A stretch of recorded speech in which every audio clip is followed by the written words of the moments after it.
Suomen ennätys kyseessä. 300 kiloa pihviä tangossa. 10 toistoa on tämänhetkinen Suomen ennätys.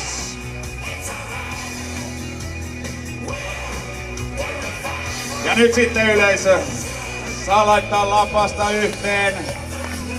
Saa huutaa ja pitää huutaa, pitää kannustaa. Tuomari on valmiina. Suomen vahvin sotilas on valmiina. Onko yleisö valmiina? Hyvä homma. Sitten ruvetaan hommiin. Keuhkot täyteen ilmaa. 300 kiloa tangossa. Suomen ennätysyritys. Iisalmen ihmeiden yö.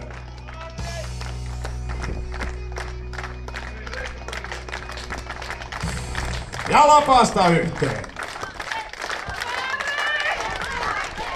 1, 2, 3, 4, 5, 6, 7, 8, 9, 10 ja yleisö nyt kaikki peliin!